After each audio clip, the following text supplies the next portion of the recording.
Hello world, my name is Wasim and welcome back to the series Basics of SQL और Database। Last video के अंदर मैंने आपको SQL का insert और क्रिएट ऑपरेशन बताया था।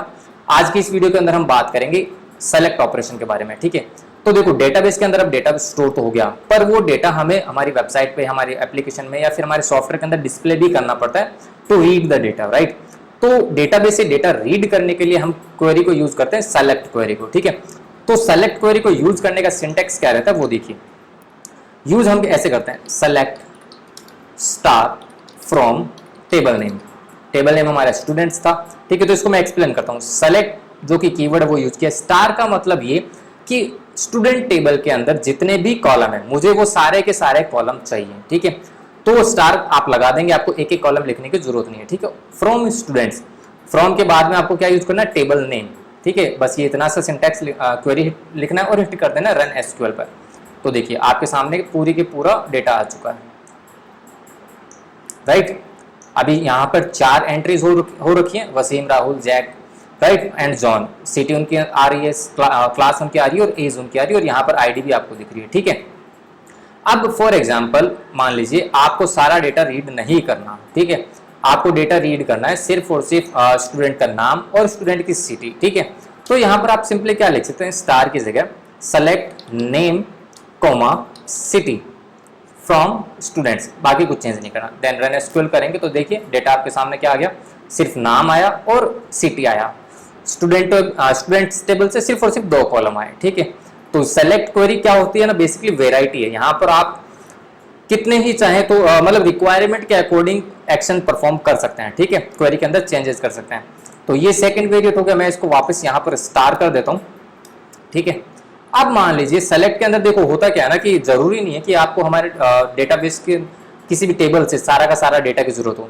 कंडीशंस भी लगती हैं, मतलब ये कि कंडीशंस के बिहाफ पे भी डेटा की जरूरत होती है।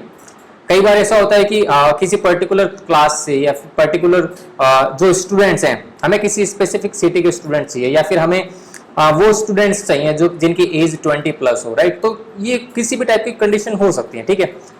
तो वो कंडीशंस के बिहाफ पे यहाँ पे डेटा कैसे लाते हैं एसक्यूएल क्वेरीज के थ्रू, वो देखते हैं। अभी इससे पहले तो सिर्फ ये देखा था कि 2 कॉलम कैसे लेके आए, ठीक है। अब देखते हैं कि कंडीशन के बिहाफ पे डेटा कैसे लेके आते हैं। मेक श्योर कंडीशन के बिहाफ पे भी आप लिमिटेड कॉलम ला सकते हो। यहाँ पर आपको अपने कॉलम डिफाइन करने सेलेक्ट के जस्ट बाद में, तो यहाँ पर अभी मैं स्टार ही रखूंगा। कंडीशन अप्लाई करता हूँ कि कंडीशन कैसे होगी। देखो जनरली हम प्रोग्रामिंग लैंग्वेज के अंदर कंडीशन अप्लाई करते हैं ना, via using logical operator, arithmetical operator या फिर रिलेशनल ऑपरेटर। एसक्यूएल एक प्रोग्रामिंग लैंग्वेज तो नहीं है, पर यहाँ पर भी कंडीशंस एग्जीक्यूट होती है, यहाँ पर भी लॉजिक्स लगते हैं, ठीक है। वो सारे लॉजिक आप क्वेरी के अंदर ही इंप्लीमेंट करेंगे, ठीक है। तो लॉजिक लगाने के लिए या फिर कंडीशन इंप्लीमेंट करने के लिए यहाँ पर आपको एक कीवर्ड यूज करना पड़ता है, वेयर, WHERE, वेयर क्लोज बोलते हैं इसको एसक्यूएल में, ठीक है। तो वेयर के बाद में आपको अपनी कंडीशन डिफाइन करनी है। फॉर एग्जाम्पल यहाँ पर मुझे वो स्टूडेंट्स चाहिए जो जिनकी क्लास MCA हो, ठीक है। तो मैंने क्या लिखा, select star from students where class is equals to MCA, right. तो मैं क्या लिखूंगा, where class equals to MCA, ठीक है। देन इसके बाद रन एसक्यूएल कर दूंगा। तो रन एसक्यूएल करते ही देखिए आपके सामने सिर्फ 2 एंट्रीज आ रही हैं जिनकी क्लास MCA है, ठीक है। अब यहाँ पर फॉर एग्जांपल मैं MCA को स्मॉल में लिखता हूँ, देन रन एसक्यूएल करता हूँ, नो रिजल्ट, ठीक है। अब यहाँ पे क्या हो रहा है, स्ट्रिंग आपको अपनी वही लिखनी है जो कि वहां पर स्टोर्ड है उस फॉर्मेट में, ठीक है। बिकॉज कैपिटल MCA और स्मॉल MCA दोनों सेपरेट थिंग है, ठीक है, एसक्यूएल में, ओके, ठीक है। देन मैं वापस इसको MCA कर देता हूँ, तो अपना डेटा आ गया, ठीक है, कोई दिक्कत नहीं है। अब मैं क्या करता हूँ, यहाँ पर एक रिलेशन बिल्ड करता हूँ कि एसक्यूएल के अंदर आप रिलेशन कैसे बिल्ड कर सकते हो। मतलब relation in the sense relational operator लगाता हूँ। रिलेशनल ऑपरेटर फॉर एग्जांपल मान लीजिए हमें वो सारे स्टूडेंट्स चाहिए जिनकी एज 21+ हो, ठीक है। तो मैं क्या लिखता हूँ, where age greater than 21। Then मैंने क्या किया, रन एसक्यूएल किया, तो देखिए आपके सामने 3 एंट्रीज आ रही हैं। वसीम, राहुल, जैक, तीनों की एज क्या है, 28, 25। अगर मैं यहाँ पे वेयर क्लोज नहीं लगाता हूँ तो देखते हैं कितने रिकॉर्ड आ रहे हैं, 4 रिकॉर्ड आ रहे थे, राइट। एक जॉन की एज क्या है, 21, ठीक है। तो रिलेशनल ऑपरेटर भी यहाँ पे हमारा चल गया, करेक्ट। अब यहाँ पर देखते हैं कि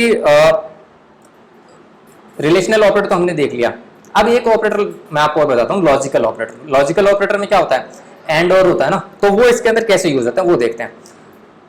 एंड का क्या मतलब होता है? एंड का मतलब यही ना कि लेफ्ट और राइट दो स्टेटमेंट होंगे, राइट, और दोनों स्टेटमेंट ट्रू होने चाहिए, तभी आपका वो इफ ब्लॉक एग्जीक्यूट होता था, राइट। सी लैंग्वेज वगैरह में जो भी आप लैंग्वेज पढ़ते हैं, प्रोग्रामिंग लैंग्वेज में यही होता है ना कि जहां पर भी आपने एंड ऑपरेटर यूज किया, उसके लेफ्ट राइट में जो भी एक्सप्रेशन आप लिखेंगे दोनों ट्रू होंगे तो ही आगे का स्टेटमेंट एग्जीक्यूट होता है। वही सेम लॉजिक यहाँ पर चलेगा, ठीक है। इसका मतलब ये कि यहाँ पर आप दो कंडीशंस लिखेंगे, ठीक है, एक कंडीशन नहीं लिखेंगे। एक कंडीशन तो आपने लिख के देख लिया, सिंगल चल गया था। अगर एंड यूज कर रहे हैं तो यहाँ पर आपको दो कंडीशन लिखनी पड़ेगी।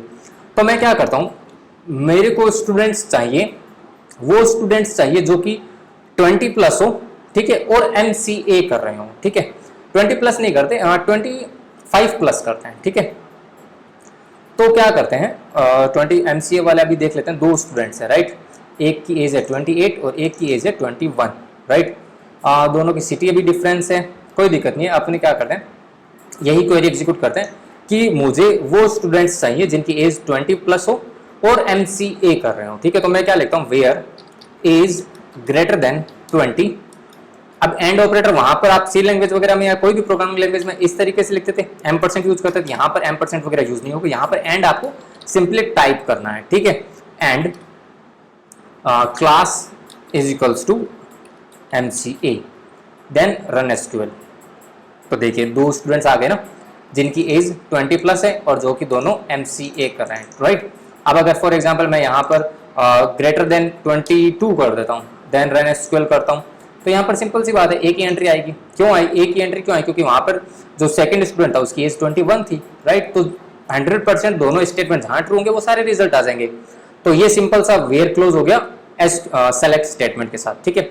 सो आई होप आपको डेटा कैसे रीड करते हैं SQL के साथ वो भी समझ में आ गया होगा।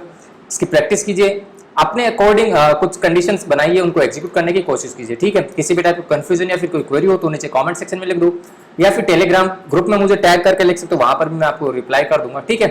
तो मिलते हैं नेक्स्ट वीडियो में। नेक्स्ट वीडियो के अंदर मैं आपको अपडेट ऑपरेशन बताऊंगा। उसके बाद जो लास्ट ऑपरेशन हमारा बचेगा वो होगा डिलीट ऑपरेशन। ये चारों ऑपरेशन हमारे क्लियर हो जाएंगे उसके बाद, ठीक है। तो चलो फिर अब जाते जाते वीडियो को लाइक जरूर कर देना और चैनल को भी सब्सक्राइब जरूर कर लेना। सी यू देन, बाय बाय।